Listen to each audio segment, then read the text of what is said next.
We are delighted to have with us the philosopher Aaron Rabinowitz here on Zoom tonight. We're very grateful for your time, Aaron. Aaron currently serves as the philosopher in residence at the Rutgers Honours College, which is situated in New Brunswick, New Jersey, which I think is somewhere southwest of New York, but shake your head or nod if I'm wrong, Aaron. In recent years, he's taught on various topics in ethics, meta-ethics and personhood. Research interests include developing robust secular moral realism and a flourishing sense of life. He also co-hosts two philosophy podcasts, Philosophers in Space and Embrace the Void. I'm sure you can give those a plug and where people can find those throughout the talk, Aaron. Both of these shows attempt to make philosophy accessible for everyone through the specific lenses of science fiction and existential horror. Aaron holds a BA in philosophy and drama from the University of Virginia even, and a master's in philosophy from Colorado State University, and I understand also going on to do a PhD later this year. So I think that's probably just about enough rambling from me. So I'll hand over to our speaker, Aaron.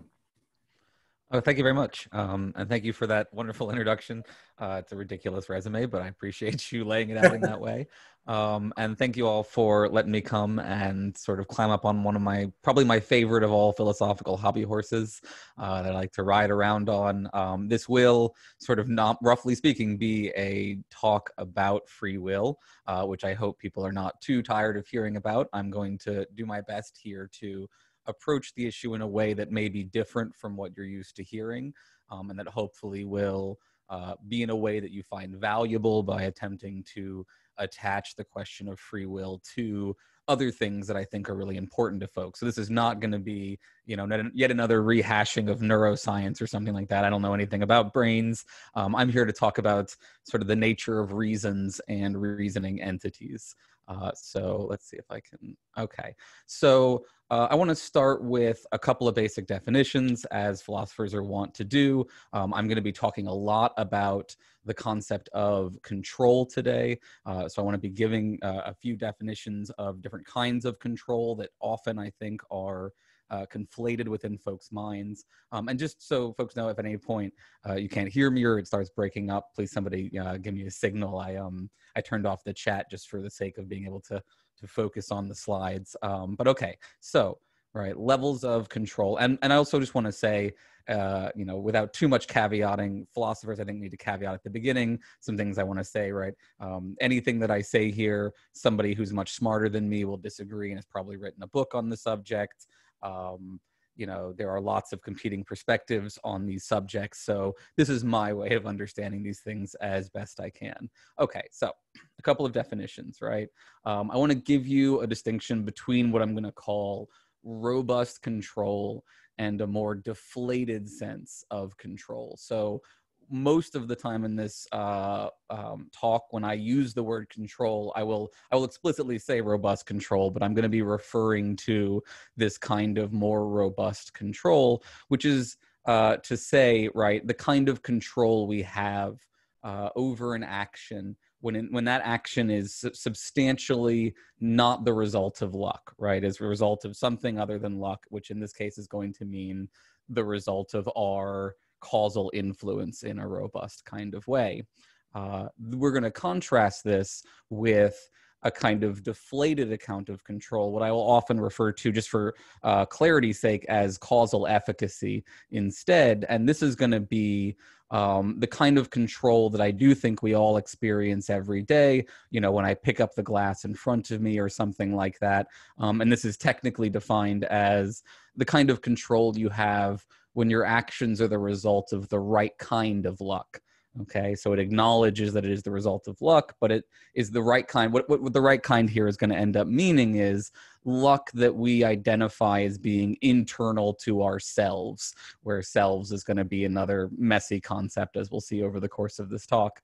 Now, both of these make use of the concept of luck. So I want to try to define luck here and do the best I can to define this in a way that is not viciously circular. Anybody who spends any time doing philosophy and trying to define things knows that attempts to define things in ways that aren't viciously circular is maybe a lost cause. But for our working purposes here, right, let me say luck. When I refer to luck here, what I mean are factors which are this where, you know, if the individual, right, we're talking about somebody's luck, my luck or your luck, right, the subject of the luck is not the determining causal factor, right? It is a force beyond their control in this kind of sense. So I think we're familiar with this idea sort of most easily in situations like when we play games where, you know, a lot of games will have some combination of factors that are meant to be, you know, under the character or the player's control, whereas there are other factors like dice or some sort of wheel or something that provides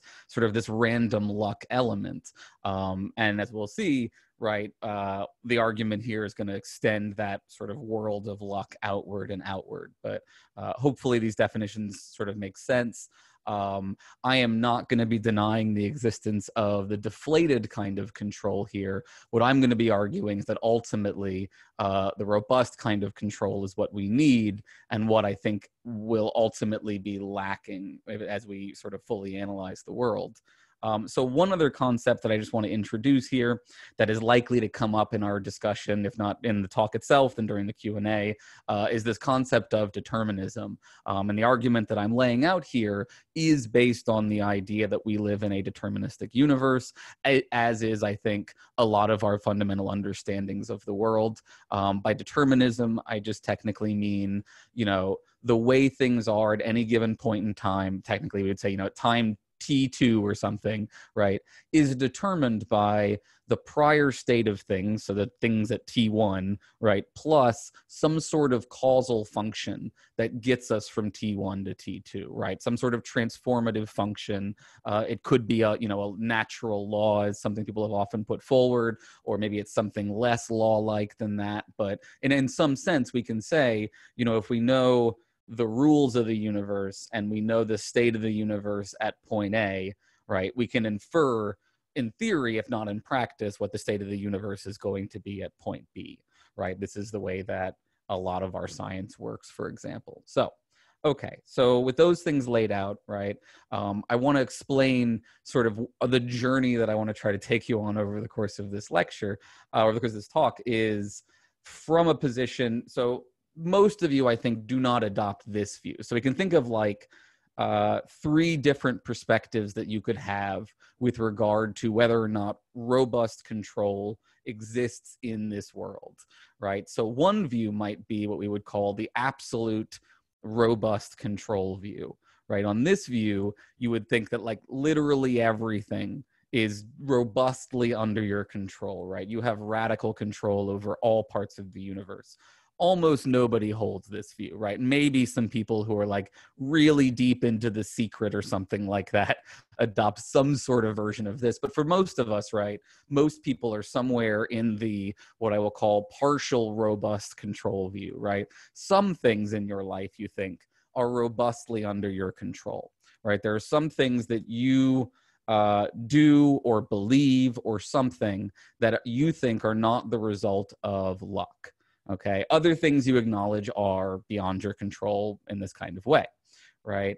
And then, right, some of you may already be in this position, but there is this third camp, which I will call the no control view, or in this case, right, the no robust control view, right? Nothing, right? Nothing in the world is robustly under your control. This is a fairly radical position. It's something that a lot of folks find sort of unnerving to consider. And my goal over the course of this chat is to try to gently ease you, if possible, from the partial robust control view to the no robust control view with like minimum existential crisis in the process. Now, some of you, those of you who are already in the no control view, are probably happily nodding along at this point. You're maybe really excited, like you're gonna, you know, watch some friends experience the red wedding for the first time. The rest of you, right, I want to say, I'm gonna put something forward here that is gonna feel potentially scary or unnerving from a variety of perspectives, but I do think that this is a view that can be sort of adopted and internalized in a way that actually improves quality of life rather than leading to the kind of nihilism and despair that you might be worried would follow from this kind of view. So to give you a little bit of, priming the pump here a little bit, I think it can be helpful to appeal to similar sentiments that I think folks often have on these issues, depending on which kind of background they come from. So I think even, I think predominantly we're talking about folks in the UK here, but I can still use left and right, politically speaking, right, broadly speaking.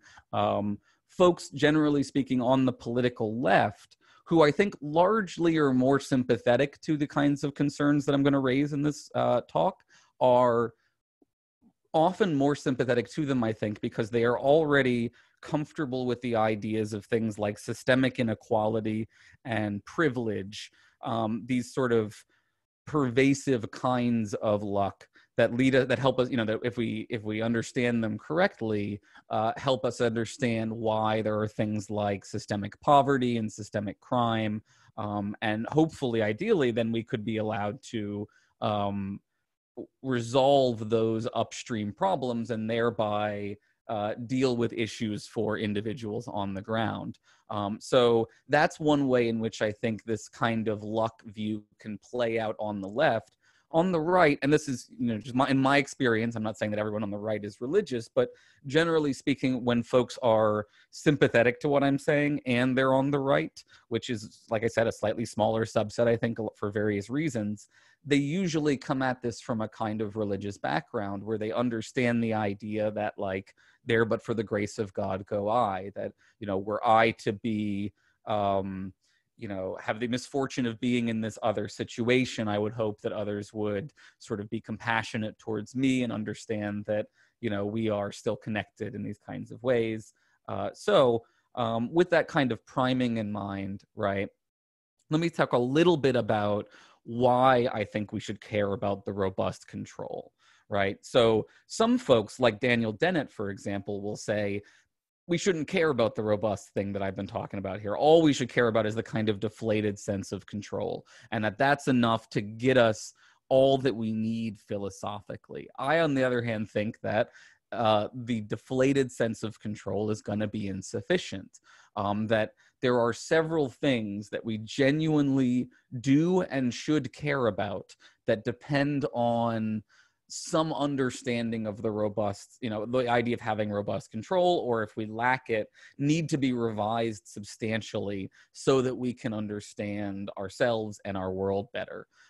Okay, so the things that we really care about, the two main things that I think really hinge on the free will debate that, for me, make this more than just like philosophical navel gazing, right? The reason I think it matters is because moral responsibility and an independent selfhood both depend on the existence of robust control. That if you do not meet, and I'll talk about this more in a second, this kind of control condition, it is difficult for us to still understand what it means to say you are responsible for your actions, or even what the you is in that you sentence. Now, that being said, I think there are ways we can work through this, right? Especially on the independent selfhood side, as someone who's very sympathetic to sort of Buddhist philosophies, I think we can adopt a no-self view that makes sense of the fact that we do not, in fact, have this kind of robust control. Things are a lot more difficult on the moral responsibility side. As somebody who thinks that, as an ethicist, I think morality is real and I think it is important. I don't want to jettison moral responsibility the way that I'm fine with pretty much jettisoning an independent sense of self. And so how we reconcile moral responsibility is a real challenge that I think the view that I'm presenting faces, and is the one, the part of this where I feel sort of the least confident about what the right way to move forward is. So the reason being, right, this thing called the control condition, a lot of this that I'm talking about comes from a paper by Thomas Nagel called Moral Luck. I highly recommend reading it. It's not a very long paper. I think it's a chapter from a book. It's fairly readable. And in it, he lays out this criteria for moral responsibility, right? When we think about intuitively what is it that a person has to, what criteria does a person have to meet for us to hold them morally responsible? They have to meet at least, it seems like, this control condition, which is you can only be held morally responsible for things that are under your control. Okay, and I would say under your control in the properly robust kind of way. So how does this work, right? So this is where we get to this idea of moral luck itself. Moral luck here technically refers to situations where someone is held morally responsible for something that is beyond their control. And I want to give you a kind of classic, science fiction-y example, since I love my science fiction, right? Imagine I build a machine that allows me to take control of your body. And while I'm in control of your body, I go on a crime spree, right? Now, if I were to ask, right, how many people listening right now think that when you lose, when you regain control of your body, that you should be held morally responsible for the things I did with that body while you were running around? No one, I think, will raise their hands, right? This is one of those situations of pretty much universal agreement, which I think emphasizes how Nagel is correct, that we really do care about this kind of having of control in order to justify claims of moral responsibility. Now, the question then becomes, right, if that situation seems fundamentally unjust to us, right? If I locked you up and threw away the key because of what you did, that would seem deeply, genuinely unjust. And I think it should seem unjust to us, right? It would seem like, in effect, we were punishing an innocent person because you hadn't been in control of your actions. The question then becomes, the hard problem is, are there any situations where we have any more robust control than we do in that particular scenario? And the answer, I think, is ultimately going to be something like no. And the way that Nagel says no is by laying out a series of kinds of luck. So I'm going to work through these different categories of luck here. And what I want you to take away from this is that, there are easier kinds of luck for us to deal with and harder kinds of luck for us to deal with. And generally speaking, in resolving the easier ones, we get driven towards being challenged by the harder ones. So the easier ones here are going to be consequential luck, right? There's going to be the luck regarding the consequences of your actions, right? Did you happen to catch the bus on time and therefore make it to the interview and therefore get the job? Did you happen to, back out of your driveway without paying attention at just the wrong time and run into someone or something? So various ways in which the results of your actions, even if your intentions are good, can still cause substantial, potentially, morally reprehensible harm is going to be consequential luck, right? So a main example I'll talk about here in a second will be something like successful murder versus attempted murder. The other two ones that I want to bring up here are circumstantial luck, right? The luck of where you live and what challenges you face or don't face. So, for example, living somewhere in the current world right now versus living in 1930s Germany, though you could say, depending where in the current world you live right now, it may be getting increasingly similar in some ways to 1930s Germany, but you can get the idea that, right, people who happen to be unlucky enough to be born and raised in Nazi Germany faced moral challenges that most of us will probably live and die not facing. And that affects them. That affects the way that we assess them as individuals. And we have to ask ourselves, is that sort of ethical that we assess them in that way? And then finally, the real kicker, the one that's the hardest one to deal with, is what's called constitutive luck, right? This is the luck that goes in determining who you are as a person, right? So I use this example here of a bunch of different people here on the right, just so you're aware. These are not real people. These are AI-generated individuals, randomly generated, and much like them, you are randomly generated in a variety of ways. And so, our attempts to solve problems of consequential luck and circumstantial luck will drive us towards assessing our problems of constitutive luck. And there, I think we don't really have a substantial solution to the problem. So all of the features, the way this argument is going to run, every feature about you, not just your hairstyle or your eye color, your height, what language you speak, what religion you are, but every belief that you have, wherever you end up in the world, everything about you, ultimately going to be a matter of luck. So let's get there, right? We'll start with the easy ones. Luck and how things turn out, right? We all get the idea that, two people can do the same action and have the results end up substantially different enough that we would hold one of them morally responsible and not the other. So I gave the example of attempted murder versus successful murder to give a classic American history example for folks who want to learn American history, right? This individual here attempted at one point to shoot Andrew Jackson. For folks who are not familiar, Andrew Jackson, a particularly horrible racist from American history, really just an insane individual, engaged in a great number of duels, killed a lot of Indians. This guy comes and tries to kill him, brings 2 guns with him, both guns misfire, right, in sequence.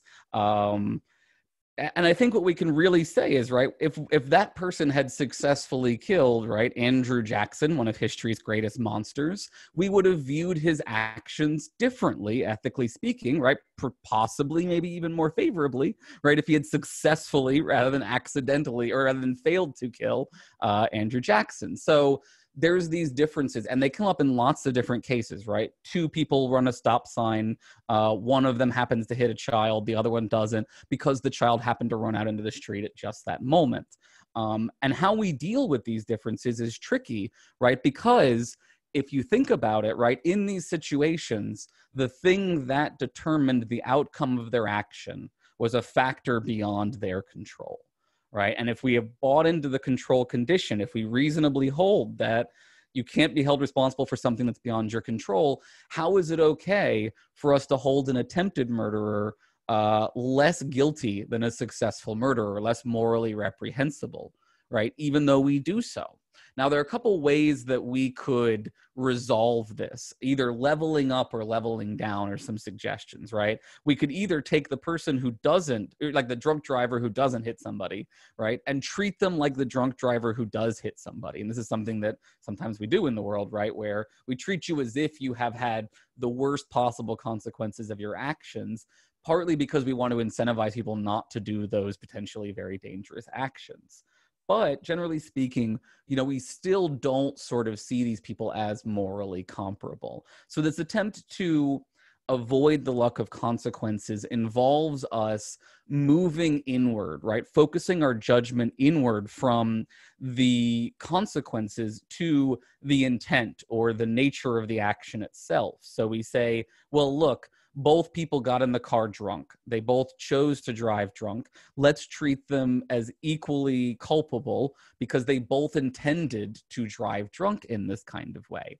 One of the most famous examples of this, which Nagel references in his paper, is this great quote by Kant. Rarely what can we say, right? There's a great quote by Kant in terms of readability, but I feel like this is one is worth that I like to, when possible, read great philosophers in such a way where it conveys something, I think, of the beauty of what they are saying.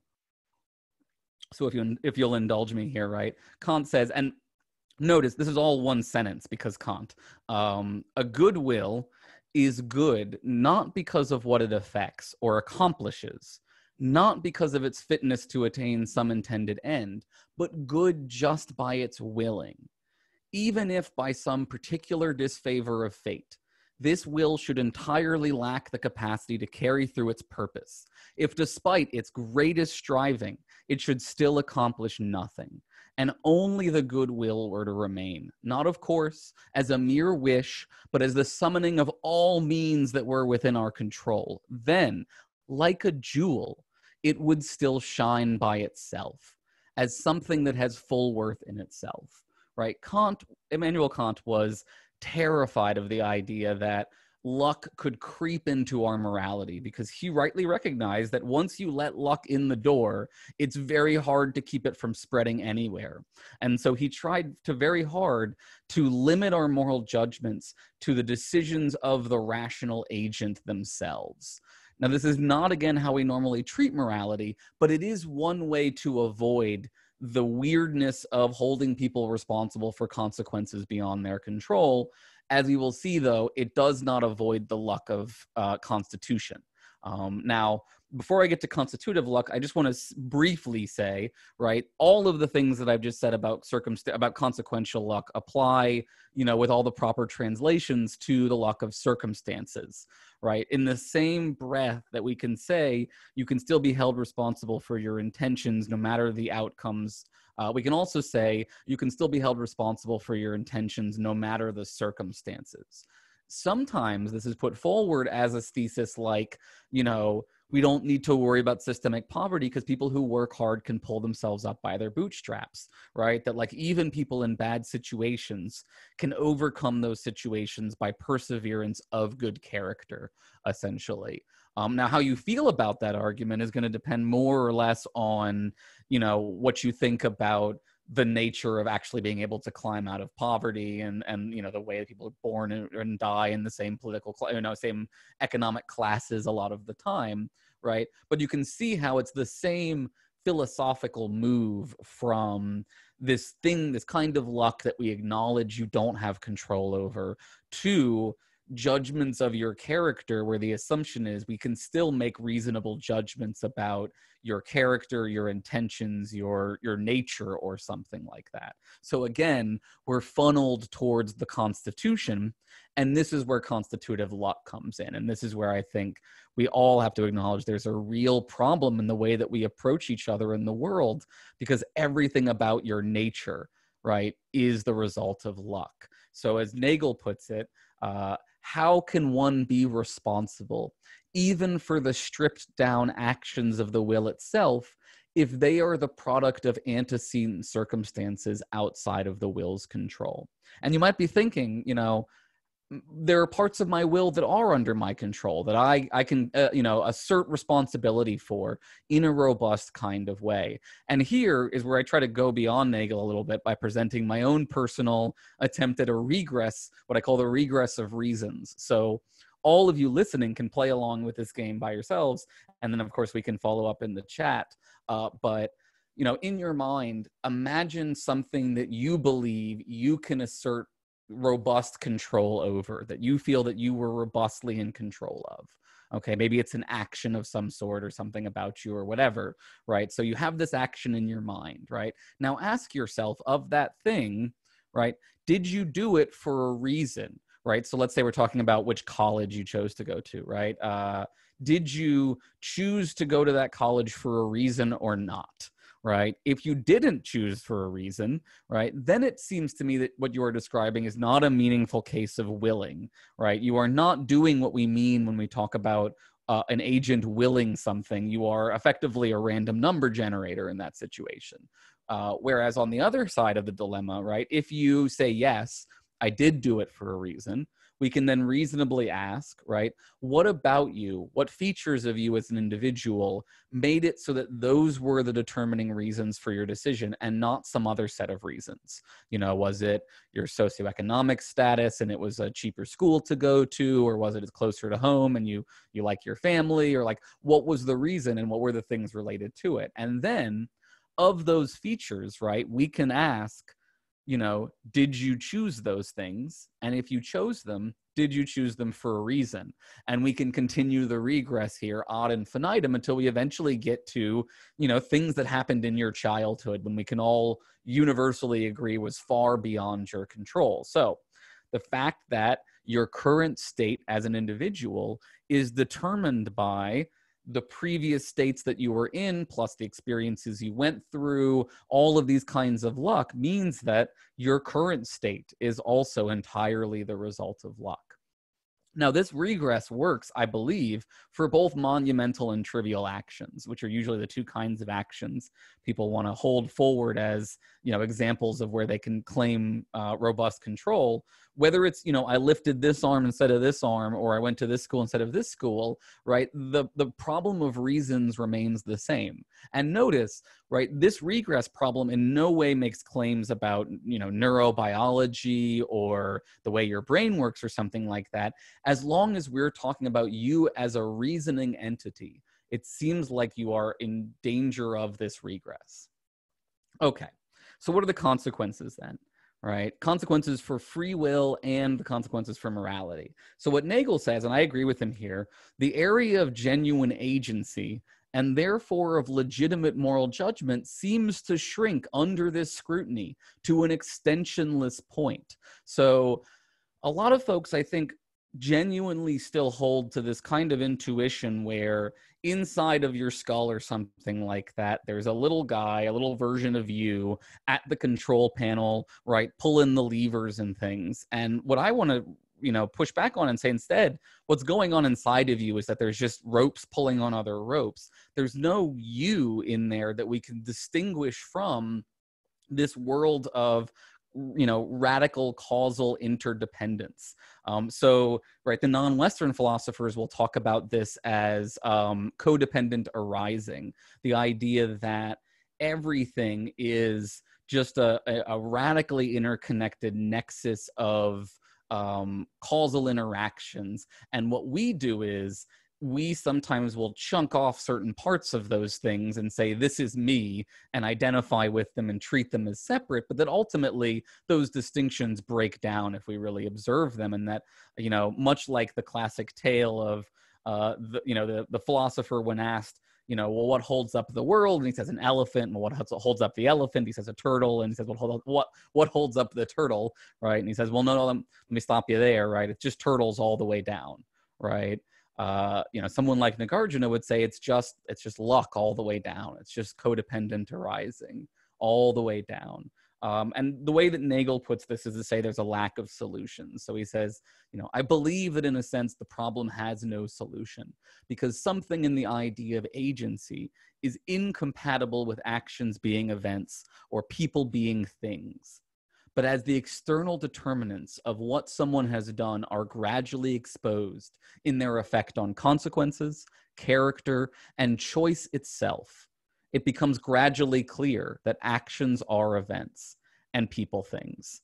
Eventually, nothing remains which can be ascribed to the responsible self, and we are left with nothing but the larger sequence of events which can be deplored or celebrated, but not blamed or praised. Right? So that's what I think we end up with, is that individuals are folded into the larger fabric of reality, and it's, if someone is killed by a drunk driver, it's an event that can be mourned. But we have a lot more difficulty with making sense when we say the person should be praised or blamed for their bad or good behavior. Now, there are a variety of ways in which we can try to salvage those ideas of moral praise and moral blame, but we're going to have to do so in light of, I think, this problem of moral luck. So what do we do here, right? What does living with the no control view really look like? A lot of folks, like I've said, maybe have real difficulty imagining fully accepting that nothing is under your control. I don't know that I've fully accepted it, right? Like I've thought about this question a lot, and like I don't know how to prove to myself or to others that I have fully adopted this view. But I feel like, as far as I can tell, I have adopted this perspective. And the major upsides that I've experienced as a result of it are things like, again, without bragging, right? You have an increased humility, for example, about things that you are successful in, right? What you recognize, to put it in Barack Obama terms, right? You recognize that you didn't build that you got there because of the help of lots of other people, and that you should just be very, very thankful that you are able to do something well at all, given all of the teachers that you needed to get to that place. And then conversely, right, a kind of compassion, both towards yourself and others, with regard to, if they ended up in a place with bad luck, recognizing that they are still deserving of concern and they are not deserving of suffering. That one upside of this view is really no one is deserving of suffering. Right? People need to be corrected in their behavior sometimes, but people don't deserve to suffer because we're all here as a result of luck. And it doesn't make sense to say that you deserve to suffer because of luck. So you get this kind of acceptance as well, like the Buddhists will talk about, where, you have to, in every kind of moment, just acknowledge that this is what is. And you may still try to change things, but at the same time, you're also doing this project of sort of acknowledging, relax, nothing is under your control. And I think that that can be good. Now, of course, I can give a whole, another talk on how do you maintain social activism within this perspective.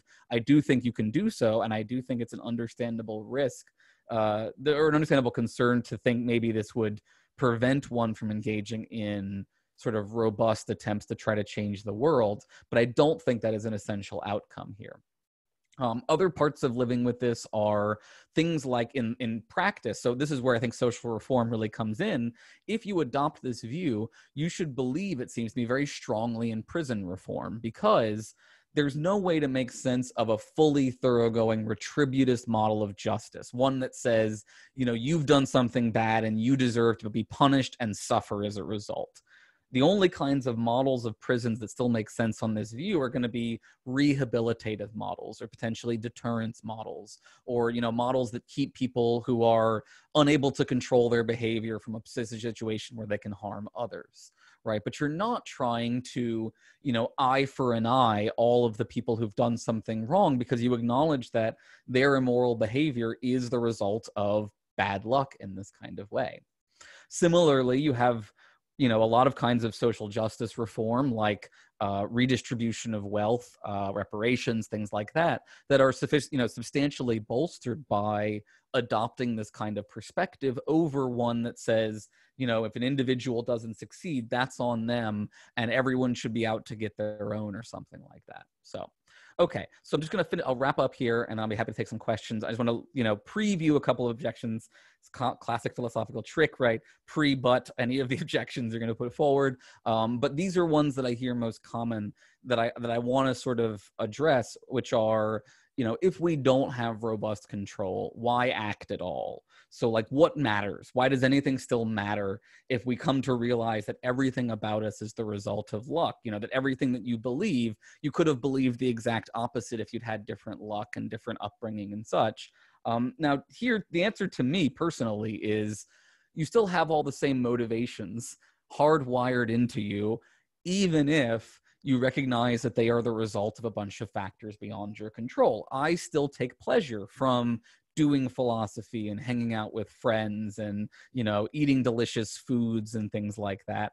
And that pleasure doesn't go away, for me at least, just because I acknowledge that I am the result of a bunch of die rolls between here and the beginning of the universe, right? I still enjoy those things, and that enjoyment still has value to me. A similar argument, I think, can be answered in response to the question, if we don't have robust control, why act morally? All right, so I adopt your hedonism view, right? But why shouldn't I just start, doing whatever I want at this point, since I'm not morally responsible? And here, I think the reason, practically speaking, that you won't start acting morally and shouldn't start acting morally is that you still have all the same reasons not to act morally as before, right? The suffering that you cause if you torture another person is still there, even if you torture them as a result of luck. And so you should still, right, prefer to end up in the situation where you do not torture the individual, and where possible, we should try to bring about outcomes where people experience less suffering.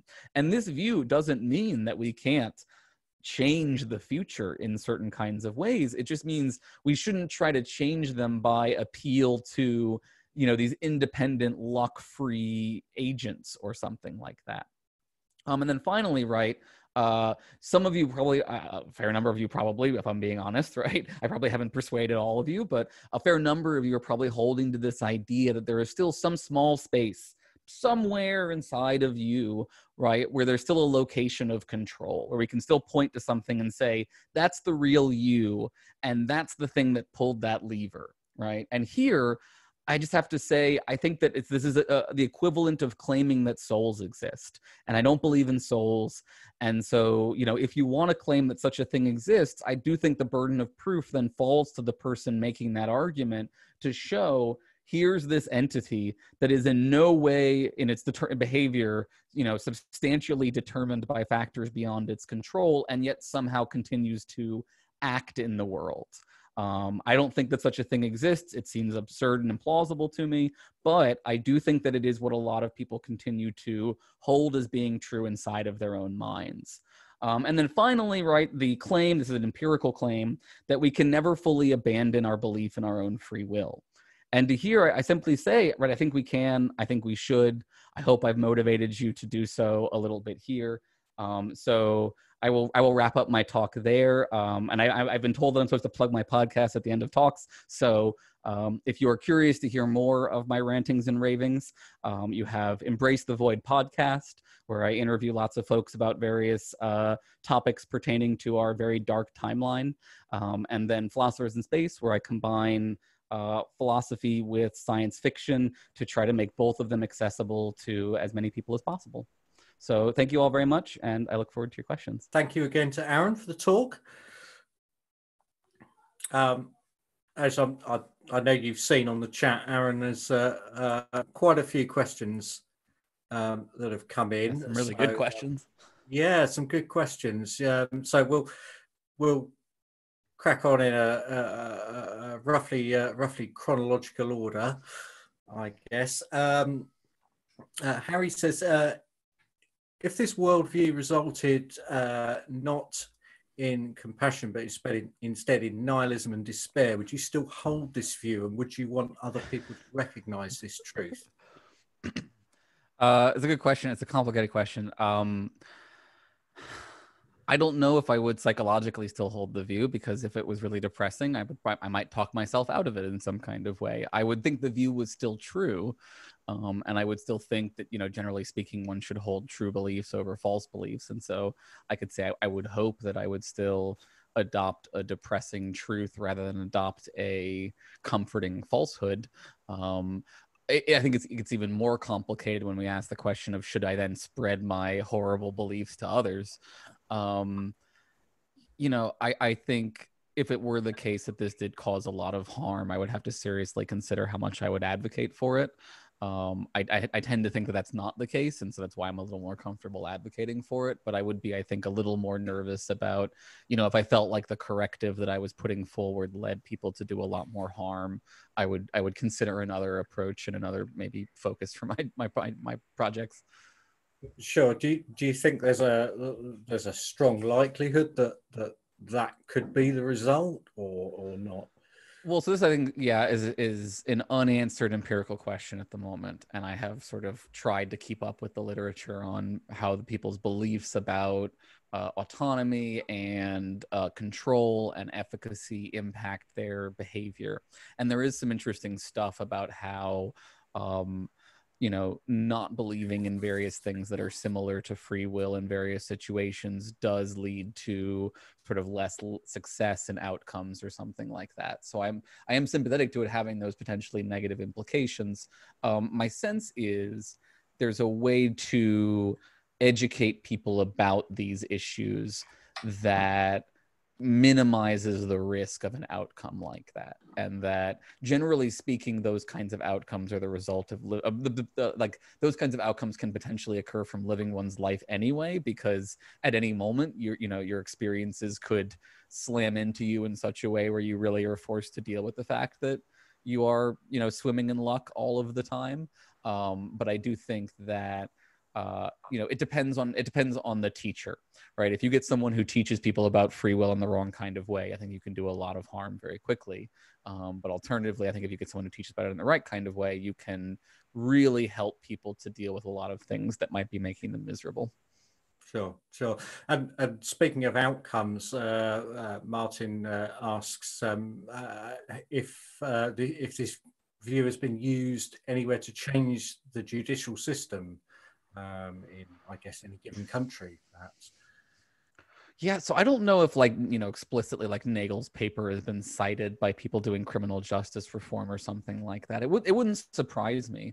I do think that broadly speaking, our increased knowledge of all of the factors of luck that go into making every individual who they are has led to a corresponding shift in our views about things like criminal justice, and that the parts of the developed world that have actually modernized their criminal justice systems have generally done so in such a way that, like I said in the talk, is in keeping with I think this kind of perspective, and is the pushbacks against those systems of unfairness can, I think, reasonably be addressed by appeals to these issues of luck.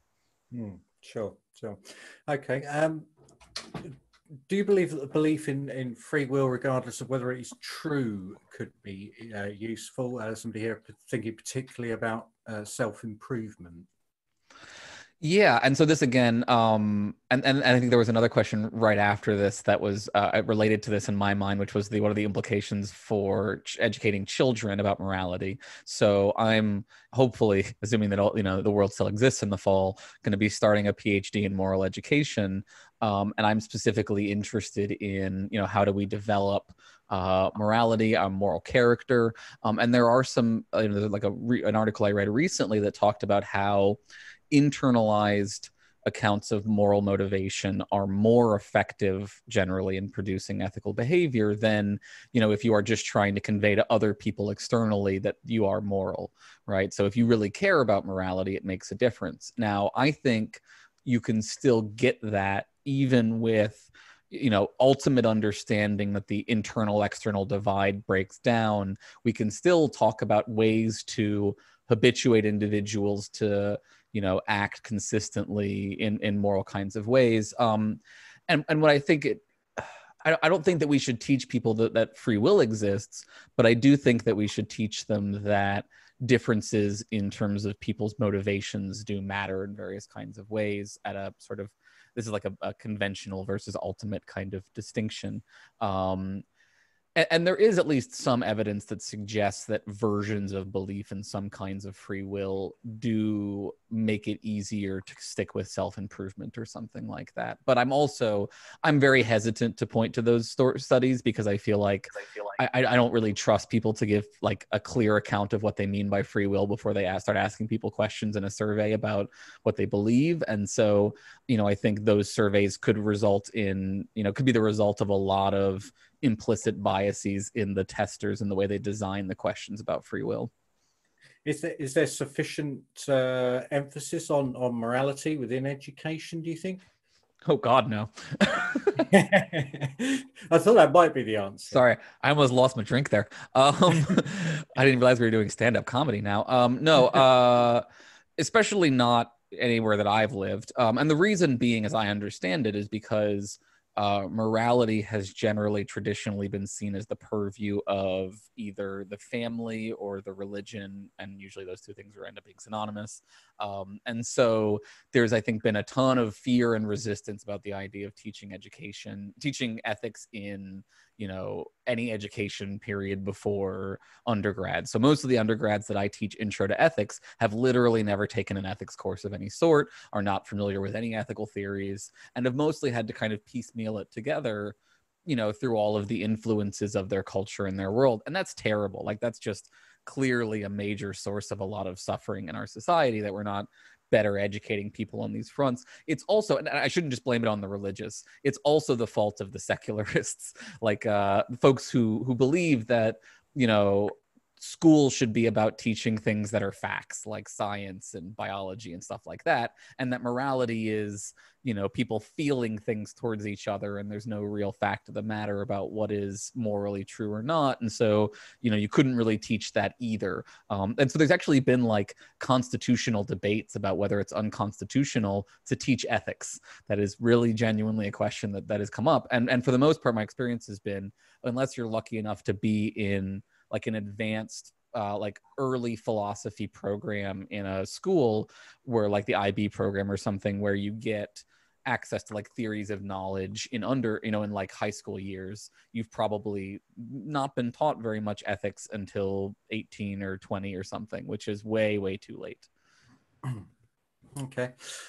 Paul asks, given that we are not in control of all causal factors, surely we are still capable of understanding these and coming to our own judgments and decisions as a result of them, and we must therefore be held responsible for those choices. Is that something that's true, do you think? So right, so the pushback that I mean, and I'm sympathetic to that on a like deflated sense of, you know, it's useful for us to distinguish between cases where an individual does something in full understanding that they're doing something wrong, and I do think that happens. Like people do things while understanding that they are wrong. Absolutely, you know, and then there's a difference in some sense between, you know, when a human being eats somebody and when a lion eats somebody, right? But right, the problem is the constitutive luck side of things, which is to say, your ability to understand morality or not is another thing that is 100% the result of luck. You happen to be lucky enough to have been, if you do understand, you know, the moral truth, you happen to understand it because you were lucky enough to be raised to understand it, to have been habituated to understand it, to have been, you know, in the right circumstances where your moral understanding was not destroyed by, you know, being forced into, you know, being a child soldier or something like that. There are lots of things that you've avoided that have made it the case that you actually have moral understanding. And that means that, you know, in one sense, we can expect of you that you will act based on that moral understanding, and we can, you know, try to habituate you better if you don't act based on that moral understanding. But the difference between a moral person and an immoral person is luck. It's still always just luck. And so I think we can still be compassionate to people who fail to have that understanding, that it's not a choice, right? They didn't choose to not get this. They just, you know, didn't have as good an upbringing or whatever as you did, or something like that, right? Bad genetics. It could be any number of things. Sure. Mm-hmm. There was a question and then an amendment from Claire. So Claire, hopefully, if you're still on the call, could you? I'm just a bit unsure about the exact question, so I don't know if you could just put it again in the chat.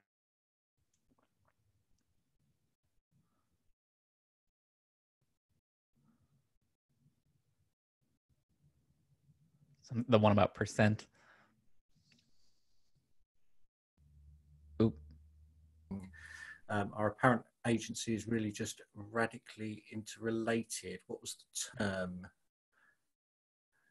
Yeah, so I actually answered this a little bit lower down while we were in the break. I think I used radically interdependent flux. So a confluence of forces, a Heraclitean flux, if people prefer the Western philosophy version of this. But this is also sometimes, you know, the world is a bunch of interacting dense causal nexes, and we get the impression that like a bunch of forces that have condensed into what looks like a person is somehow radically independent when it's not.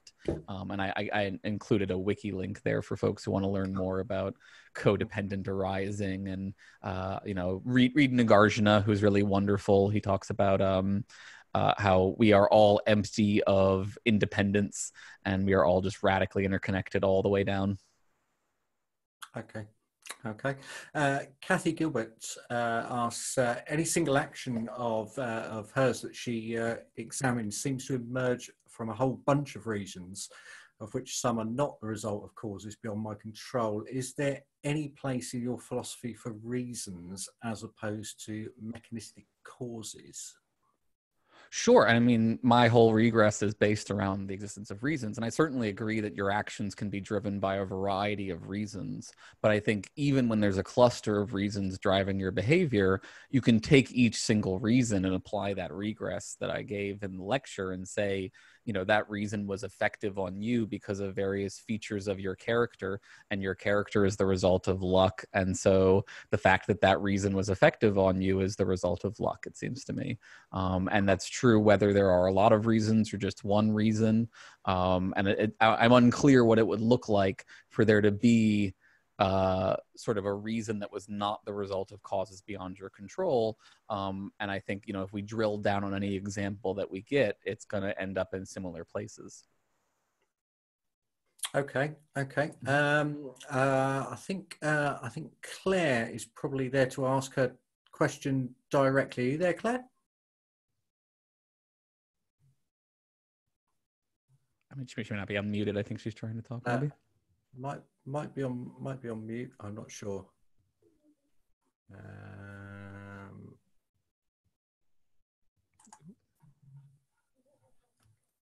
No. Yeah, she's muted. Claire, you're on mute. If you can unmute her, I think. Let's. This is actually Claire's husband. Is that okay? That's fine, Claire's husband. Hello. I'm her machine. I couldn't get mine to work. Yeah, it was rather convoluted. You talked about the regress, and obviously any particular decision or is influenced by a range of background, not just one cause. And that range is going to be very variable. And I kind of not happy with the idea there's a kind of a precise percentage already allocated to the range of influences. I kind of have a sense that it's a bit more ephemeral than that. Somehow there's a bit of us, if you like, in there that can choose between the range of influences that cause us to make a particular decision or action. Am I making myself clear? I think so. I mean, my feeling is that even when, no matter how many reasons or ranges of factors there are, for any one of them, if you start to say, this is me and this thing is somehow independent, we can look at that thing and determine its, origin in such a way where it clearly arises from something that was beyond your control. So it's that I thoroughly reject the idea that there is this little space within you that is still free from the vicissitudes of fate in this kind of way, that it's just, everything about you. And, we can ask specific things if you sort of aren't convinced by my just saying it, but like for each separate thing, I think we will just find ultimately that it traces back to something that is unquestionably beyond your control. What about the balance between this range of influences? Why would the balance make any difference? I mean, like, it's, right. Okay. So some folks have this impression that, right, like there's a bunch of forces and then there's the person in the middle of them who makes the final decision and tips it right or left or something like that. What I'm saying is even the force that tips things right or left is not under your control in any robust kind of way. You can tell yourself that it's you, but that's just an arbitrary designation to make you feel like you are free rather than an indication that that thing is really genuinely under your control. Okay. Thank you. Thank you, Claire's husband, not Claire.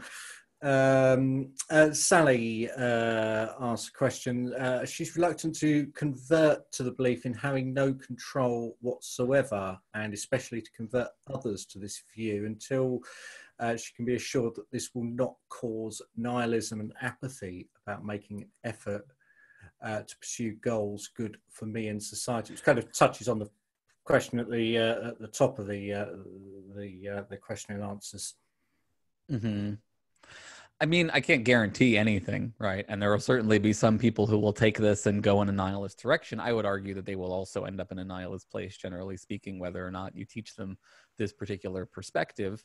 But, in my experience, the people who I have conveyed this to in my void cult have, by and large, found it to be the opposite of nihilism for them. That in many cases, they found it to be a way to escape the kind of nihilism that they were feeling after having left religion, for example. So I really do think there can be a kind of very inspiring feel to this.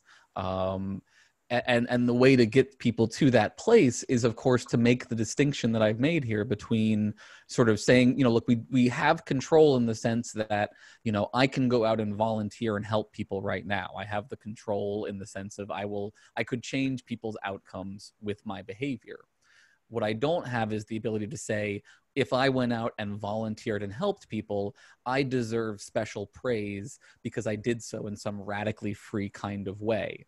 Right. Instead, what I should say is I'm lucky enough that I happen to be in a situation where I can help others and that I'm just paying forward the kind of luck I have towards those other people. And that kind of pay it forward attitude is, I think, really really effective for motivating moral behavior when you really do internalize the reality that you are so very, very lucky. Right. It makes it very easy to want to hand that luck off to other people, I think. Okay, moving on then to illusionism. Ostap asks that illusionism holds that beliefs about free will are illusory, but the illusion has benefits both to individuals and to society, so should be maintained instrumentally. Hence, is it immoral to disabuse someone of their illusion of free will?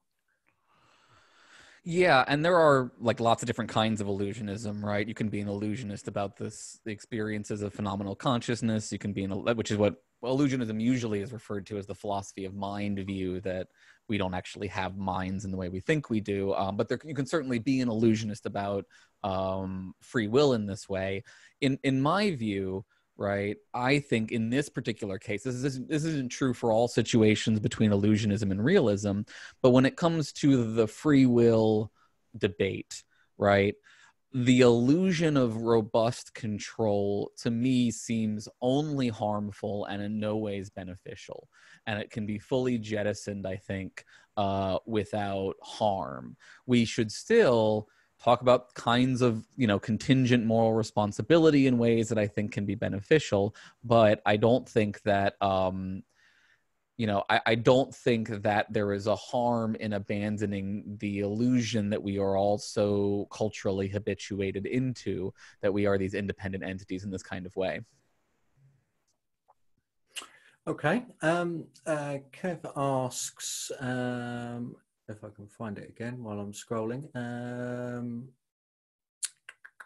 There it is. Is it possible that moral luck is a consequence of deterministic behaviour, i.e. all our behaviour is controlled by genes working on our subconscious? Then every individual trying to optimise their personal experience generates situations which impact on others to a greater or lesser extent, and the victims, in inverted commas, experience that as luck affecting their lives. Yeah, I think that's fairly accurate. And I laid out determinism at the beginning because all of this is really about the fact that we are part of a deterministic system. There's a kind of moral luck that Nagel discusses in the paper that I don't include because it's reducible to the other kinds that I discussed, but he calls it the luck of antecedent circumstances, which is, I think, his way of just reiterating that all of this is really about the fact that we're not separate from the deterministic universe. It would be weird if we were separate from it. And given that we're not separate from it, that has implications for our understanding of personal responsibility. So yeah, I think it's true that we are all, involved in this complicated flux, and that we are trying to optimize our experience and the experience of those around us, and that some people end up with really bad luck as a result.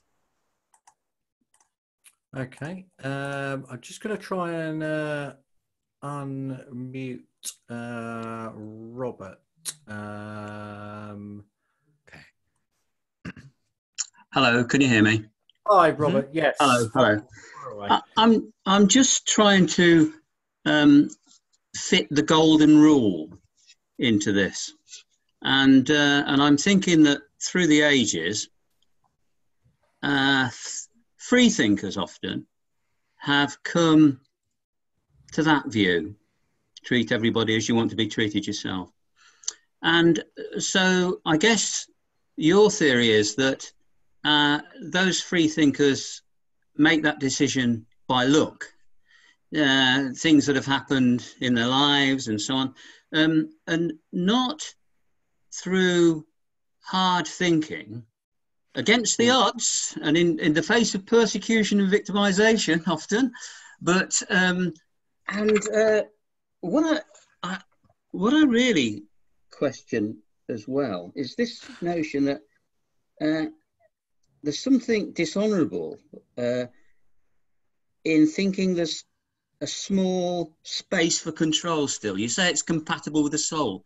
I can't for the life of me see how it's compatible with the soul.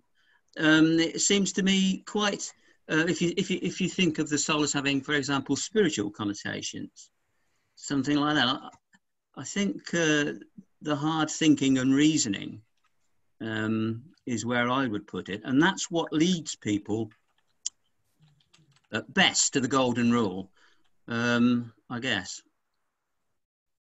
Okay. So two things there. right? First, the golden rule and the luck question, right?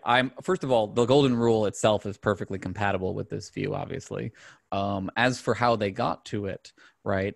I don't want to give the mistaken impression that reason and that hard thinking are incompatible with the fact that everything is the result of luck, right? Hard thinking is one kind of luck. If you're lucky enough to be an individual who can think really sophisticated thoughts about morality, or, you know, understand a bunch of scenarios or something like that, your ability to do that hard thinking is the result of luck. So I would say those individuals absolutely got there via hard thinking. They also managed to get there via hard thinking as a result of luck. And I think that it's important to acknowledge that if things had gone differently, right, their ancestors would not have gotten to benefit from the luck of that kind of ethical insights. And that would change how we would view their ancestors potentially as a result. And the second thing you had there, sorry, what was the other part of that? That was, I apologize. But it's just back to your notion that, you know, that there are people who think there's still some small space for control, and that's compatible with the soul, which is something you disagree with, and which I'm not particularly happy with either. But I don't see how the two things. I don't see. Let me connect them via non-Western philosophy for you for a second here, right? So I'm clearly in the Buddhist camp of things. For folks who are familiar with Indian philosophy, I'm of the belief that there is no independent self, there is no effectively a soul, right? And the Hindus in the Indian philosophy, you know, for the most part, right, broadly speaking, there are lots of different sects and such, tend to believe in the existence of this thing called an Atman, or a soul, which is independent of the causal impacts of the universe around it, sufficient that it can be this sort of independent self in this kind of way. And it seems to me, whenever I get people who believe that there is still that space for this self that is independent in this kind of way, when I press down on what they are imagining that thing looks like, it seems like what they end up describing is something equivalent to a soul. And so if you believe that there is something that is not soul-like in its qualities, but still would meet the criteria of robust control, I would need you to explain to me what properties it has, and we'd have to debate out, you know, how can it have this or that property if it's part of this deterministic framework that we all seem to be stuck in, if that makes sense. Well, a few moments ago, you seemed to be saying that you saw the validity in thinking of hard thinking, hard rational thinking. I would say that's where what were your words again? But I mean, a computer can do hard thinking, right? My laptop can do really hard thinking, but we don't think there's a space inside of it where it's understanding, you know, the chess that it's beating me at or something like that, right? So to me, evidence of hard thinking is in no way evidence of an independent self, because we've built computers that think much harder than I ever will. Yeah. Okay. Thank you, Robert. We've got a question from Martin. Is Martin off mute yet? Yep. So this is just to go back to the discussion earlier about nihilism and so on. And one of the things that's often said to people who don't believe in God is, well, if you don't believe in God, you're just going to be going around doing bad things and so on. Would you like to comment perhaps on any similarities and differences between that attack on atheism and that attack on moral luck? And thank you for your talk. No problem. Yeah, I do think they are similar. They're not identical, right? Generally speaking, when folks say that you can't have morality, or so there are two things they're usually saying. Either meta-ethically, you can't have moral truths without God, or, you know, moral psychology argument, you can't consistently act ethically without belief in God. The second one is an empirical claim that seems objectively false, given that most of you, or many of you here, are probably atheists who act ethically, I think, for the most part. The first claim, the theoretical one, is, I think, defeated by a much more sort of sophisticated argument about moral realism and the nature of morality versus the relationship between God. You know, here, I think the situation is a little bit more complex, because unlike the claim, you know, God is needed for morality, which I think is obviously false. The claim, robust control is needed for morality is less obviously false and more complicated. And so the account of moral responsibility that we need to give post moral luck discussion is, I think, much more heavily changed than any conversation we need to have after being, confronted by divine command theory or something like that. So, I think they are slightly different in that I think my concern raises more substantial, genuine risks about the nature of moral responsibility that need to be thoroughly addressed. Whereas I think the religious argument is much more of a mistake that can just be, dealt with without substantial changes to the nature of morality as a result. Okay. Thank you. Yeah, no problem. Great question. These are all great questions, by the way. I hope that nothing in the way that I'm responding to these questions suggests that these are not all very excellent questions. No, the chat suggests a very very appreciative audience. I'm sure you can see as well. Question from Karen: when we when we praise children's behaviour in order to reinforce it, aren't we teaching them that they have control over the choices that they make? Yeah. So this is where things, like I said, I was honest at the beginning, right? Thank you, Karen. I was honest at the beginning that when it comes to issues of moral responsibility and how we ought to educate people on the issue of moral responsibility, I don't feel like I have confident answers. I feel like I have some intuitions. So I think it's still valuable, especially when a child is young enough, they're not going to understand meta ethics or something like that. Talking to them about, you did this thing and you need to not do that thing again and stuff like that. That's the only option you have. And I think you need to do that.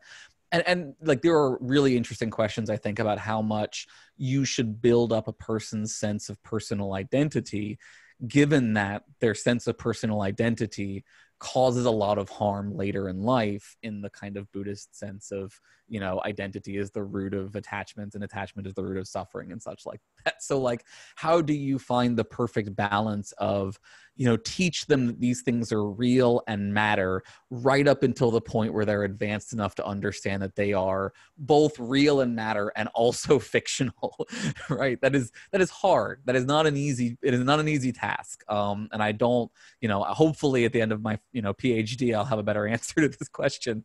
But right now, my answer is, don't lie to them about free will any more than you lie to them about religion, but help them understand that their actions still have consequences, right? It's not hard to explain to a child, you still hurt that person, even if it, you did it because you were scared and we sympathize because you were scared and you acted out of fear.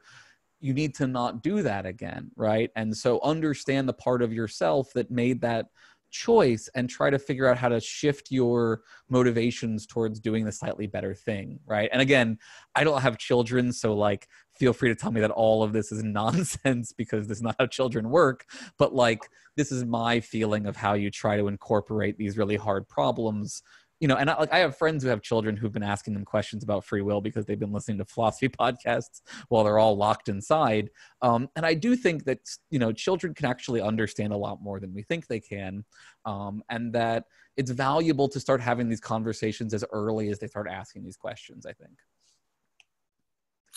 Okay.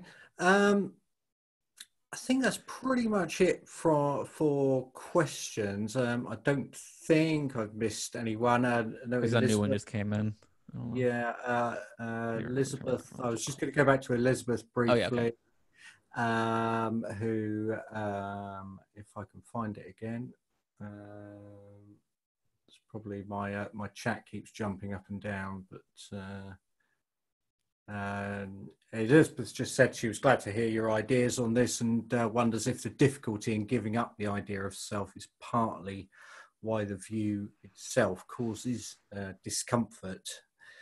Yeah. So not to psychoanalyze all of you who've been so patient and sat through my rantings and ravings, but if I may, right, as a child of a clinical psychologist, there is a lot of evidence that resistance to these kinds of ideas, like resistance to Buddhist ideas, comes from a place where, you know, there is this thing inside of your psychology that Freud called the ego, right? Setting aside all the problems with Freud, right? The idea of the ego is this thing that feels like it's in control, right? The guy who thinks, the person, the entity that thinks that it's pulling the switches and stuff, right?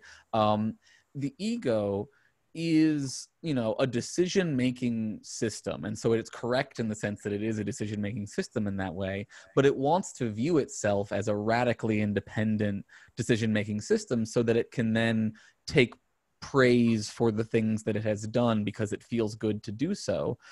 And that part of you, not to homunculi it too much, but, you know, those parts of your psychology will resist these kinds of arguments. I'm not saying you're resisting me because you are, you know, regressive and not because you have good arguments. Maybe you all have great objections to these views, but like, you know, introspect for yourself and ask yourself how much of this is resistance because you want to get to take credit for doing a good thing, or resistance because you want to get to, you know, look down on the person on television who's done something stupid and is now on the news as a result, right? Like, there are lots of little pleasures that come with the belief in these kind of independent individuals who we can praise and blame.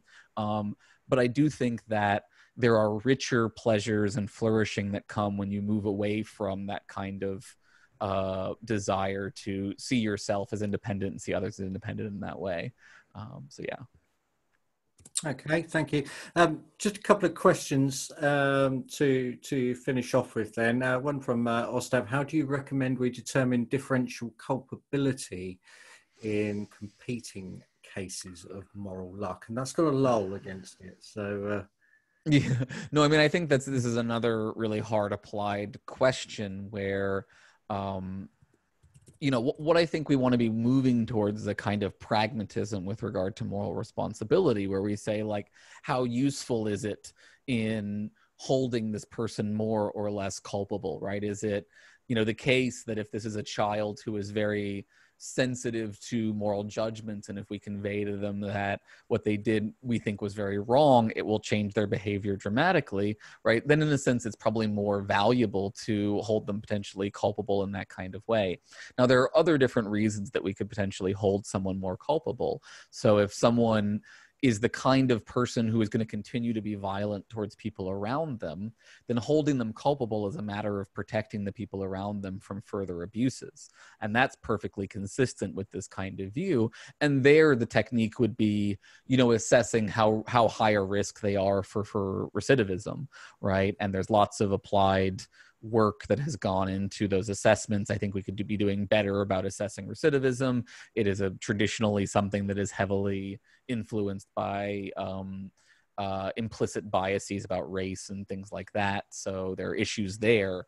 But generally speaking, these are issues for more, in my opinion, people in the sciences to be figuring out, like, you know, when is it useful to teach students, you know, teach children about issues of culpability, and when is it useful to hold someone as highly culpable versus less so.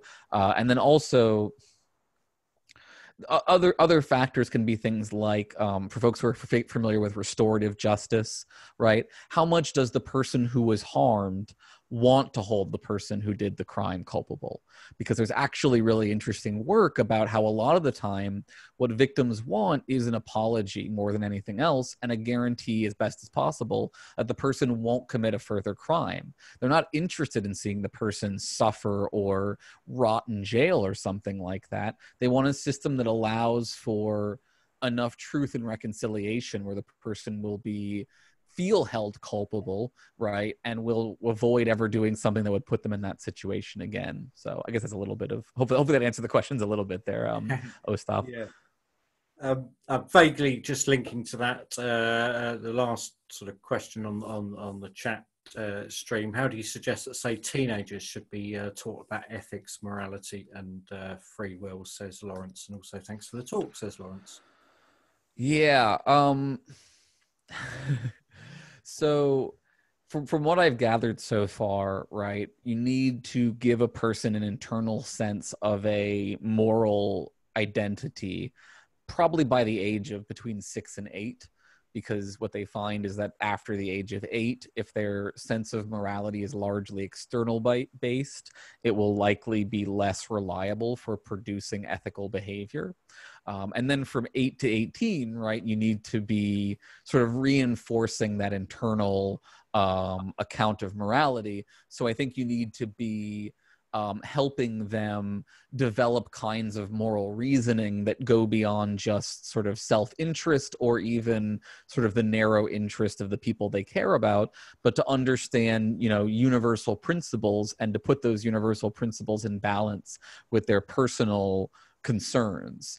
Right. So this can, you know, be range in various ways, from the introduction of, you know, the golden rule or something like that to utilitarianism, lots of other normative ethics that I think people at the teenage level can perfectly well understand. Now, I should say, right, ethically speaking, none of us are full-fledged ethical persons or agents until we're like 25 or 30 years old, because your prefrontal cortex doesn't stop developing until about 25 or something. And that's the part of your brain that is capable of the most advanced abstract ethical reasoning that is needed for, you know, things like consideration of universal principles. So, you know, there's a sense in which teenagers are not full-fledged moral agents, even though we treat them as such after the age of 18. And as a result, I think we should also be more compassionate about ethical mistakes made by individuals under the age of 25 or so. Okay, lovely. Thank you, Aaron. And I think now would probably be an opportune moment to probably make sure everybody's unmuted to give a bit of appreciation and thanks, not only for the questions and answers, but of course for the talk as well, Aaron. Thank you. My pleasure. I did the easy part. All of you sitting here trying to pay attention to me is the hard part. Not at all, not at all.